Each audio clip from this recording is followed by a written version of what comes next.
testigo nung panahon nila, sinabi lang ito na registered owner, si Carla and Constantino.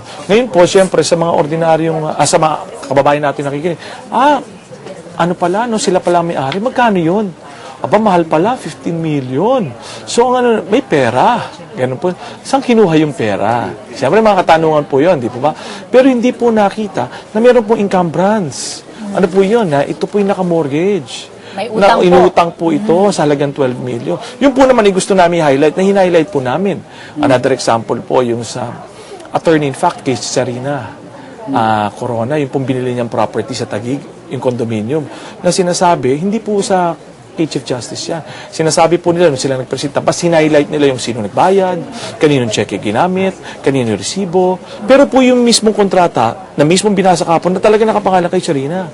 Tapos pinamakan namin yung attorney in fact, na kinonsolarize pa po abroad. So sinasabi namin na talagang matuwid yung proseso. Yung mga ganun po, kasi parang isang tingin sa dokumento. Pero ito po, Congressman Erin, itong mga dokumento na ito, hindi na po bago sa inyo. Okay. Pero mukhang ang nakikita ng mga kababayan natin ay nagsisimula na yung debate on the interpretation or yung mga legal issues or issues of law, kumbaga, para po maintindihan ng mga senador o po, kung paano ito interpret. You think it's too early to start that debate or that discussion whether on the floor or sa labas, or ito na po talaga yung panahon na pag-usapan kung paano dapat basahin yung mga ebidensyang yun? Well, tingin ko napapanahon na, no, na pag-usapan dahil yan rin naman po ang papuntaan ng mga senator judges sa mag-appreciate ng evidence, and kailangan na maunawaan nila lahat ng aspeto ng dokumentong yon. Meron po kaming pinupunto, meron rin punto ang pinapaharap ang depensa. So dito nga, sabi mo Mark, babagsak talaga yung legal questions. Ano ba ang mangingibabaw dito sa interpretasyon ng dokumentong ito? Usapin pa rin, Mark, ng SAL-N itong Article 2. At kahapon nga ay inilabas ni Senadora Miriam Santiago yung iba sa mga mahalagang interpretasyon tungkol dito sa how to fill up the SAL-N. At tinanong nga niya, Mark, ano ba yung mga hindi na-disclose sa SAL-N na impeachable ba to? Is it enough to impeach an official? Ano po yung both sides ninyo? Anong masasabi niyo tungkol dito? Well, para sa amin, klaro kasi na kailangan dinedeklara truthfully yung lahat ng ari-arian ng isang public official. Kaya nga, yan ay nilalagay po natin sa SAL-N at yan ay nilalagdaan at lalo-lalo na yan ay pinanunumpaan ng public official. Dahil kung hindi natin siseryosohin itong usapin ng statements of assets and liabilities and net worth, bakit pa tayo nagpapagawa ng form? This is one way to hold a public official accountable, no, to the people. Dito natin mapapatunayan kung ang isang opisyal ng ating pamahalaan ay nagpapayaman sa kanyang pwesto o hindi. So, kaya importante itong statements of assets and liabilities. Sa depensa naman po. Susundan po natin yung paliwanag ni Senator Judge Miriam. Sabi po ni Senator Judge Miriam, sa batas, tinignan nga niya, meron bang nakalagay talaga na kailangan fill-upan mo yung tatlo? Okay, yung assessed value, market value, at yung acquisition cost. Sabi nga niya, ukol dun sa guideline na dati ng ating Civil Service Commission, isa lamang na ma-fill-upan mo sapat na. Sabi niya, meron pa nga, she made reference to conjunctives, no, na mga and or. So sabi niya, kung ganon, pag hindi mo ba na-deklara, sapat ba to para katanggalin? Or, kaya nga umabot ang kanyang pagpapaliwanag doon sa aspeto ng dalawang kaso. Pero Attorney Tronquil, ang question siguro ng mga ating kababayan, granting nga na napaliwanag nyo na meron nga talagang basehan yung figures na inilagay doon. Ang question ng marami is, lahat po ba ng naipresentang ebidensya ng prosecution ay nasagot nyo na at this stage o hindi pa rin po napapaliwanag lahat? Yun po yung simpleng tanong. Ganito po yan Para rin sa kabatiran ng ating mga kababayan, pag kami nagpresenta, tinitingnan niyo po ng areas of focus. Ginagawa namin muna yung verified complaint doon sa last week. No po. Tapos nilatag po namin yung property.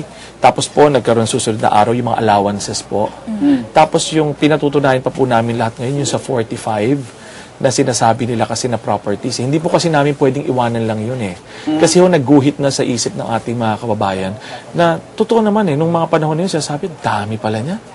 Ganun lang ho. Did anyone bother to explain yung bang naglabas sa periodiko po niya, nagpaliwanag? Hindi po.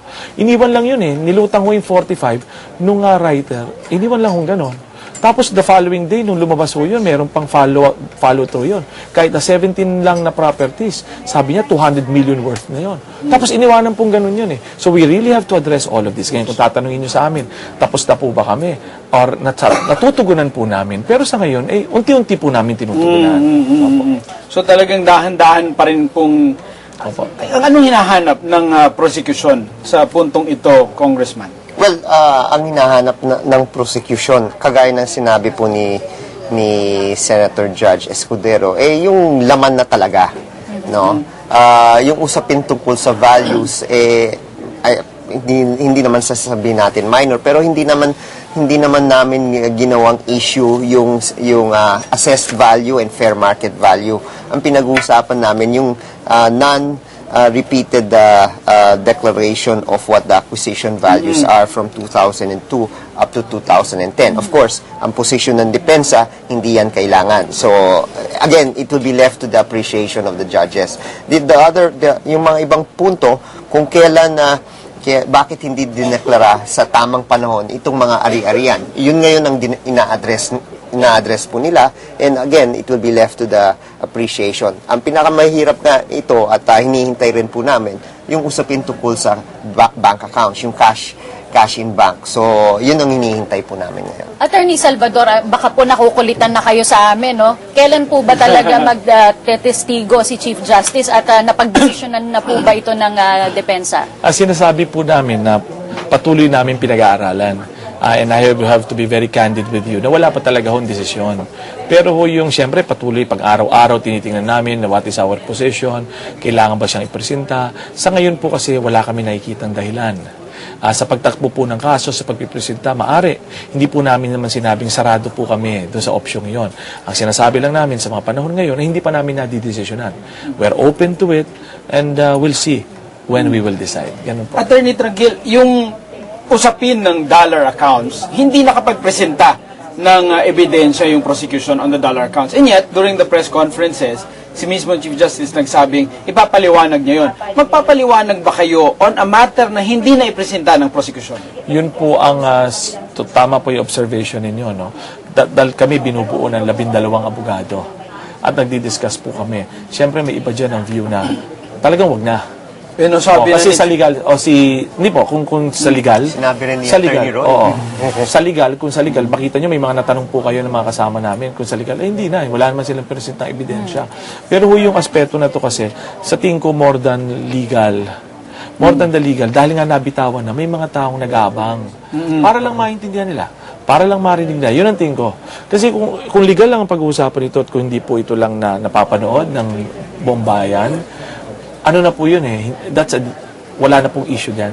Kasi wala namang nilabas eh. Kaya lang po, dahil nga nabitawan at patuloy na tinatouch, dinudot-dot naman paminsan-minsan, kaya inaabangan naman, meron bang paliliwanag ba? Kaya ho gano'n ang tingin ko doon.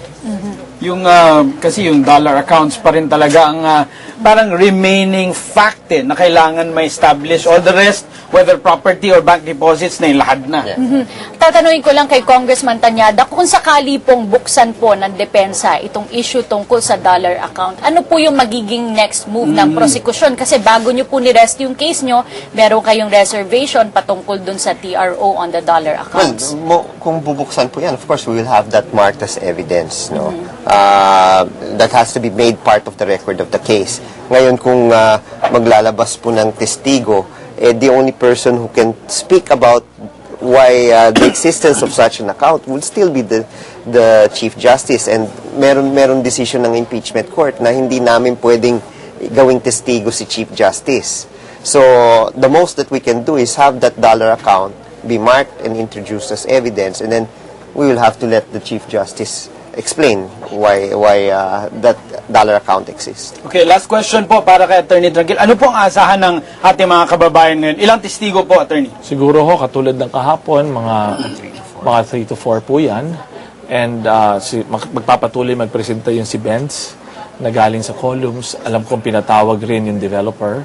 Okay? Tapos po, kahapon naman, hindi naman hulingid sa kaalaman ninyo na dapat ay umupo na ang land registration administrator na hiniling nga lang po na, naku baka maging mahaba yan, ipabukas na natin. Tapos po may ilan din na regarding property na nakapila po ngayong araw na ito. Thank you very much. Attorney Tranquil, Congressman Arian, maraming salamat. We look forward to more explanation from both of you. Salamat po. Okay. Alright, Mark, apat na mga testigo ang nakatakdang ipresenta ngayong araw na ito ng depensa sa ika-32 araw ng paglilitis. At inaasahan natin na siguro ay aabot pa rin hanggang alas 7 itong hearing ngayong araw na ito. At mukhang tuloy-tuloy na po yung pagbigay ng opinion, hindi lamang po ng ating mga spokesperson sa kanilang press briefing, pati na rin kasi yung mga senador, they're already beginning to express their interpretation kung paano nga i-interpret itong batas. Sinimulan po ni Senator Miriam yung kanyang konting interpretasyon kahapon, pero hindi po ito opinion ng lahat ng senator judges. Siyempre, personal niya yung pananaw. Nagsalita rin si Senador Joker Arroyo at kanyang itinanong sa lahat ito na dapat daw nilang pag-isipan is a correctable offense, an impeachable offense. Kasi nga ito yung patungkol pa rin, Mark, dito sa mga hindi na fill-upans at inaccuracies dito sa SALN ni Chief Justice Yun Corona. nga kung yung inaccuracy ba, siyempre iba pa yun dun sa hindi mismong na-declare at gaano kabigat ang treatment nito vis-a-vis the requirement for integrity and probity. Kaya hingan siguro natin ng isang third-party observation, objective observation. Ang spokesperson po ng Integrated Bar of the Philippines, miyembro po ako nito, lahat po ng abogado, miyembro po nito. Siya po ay Governor for Northern Luzon Region, but also the spokesperson, Attorney Dennis Habawel. Magandang hapon po, Attorney. Magandang hapon po sa inyo lahat. Attorney Dennis, yun nga, itatanong namin sa iyo ni Mark, itong mga inaccuracies, mga hindi na fill-upan sa SALN, ito ba ay impeachable offense? Okay. Siguro we will take it from yung sinabi ni Senadora Miriam, no? That we're actually making history here. Yes. Because it is up to this Impeachment court to put a meaning to that. Sila ang magkakabit ng meaning niyang kung impeachable offense nga itong although a lot of opinions have already been voiced out, no? That one saying that the offenses should rise to the level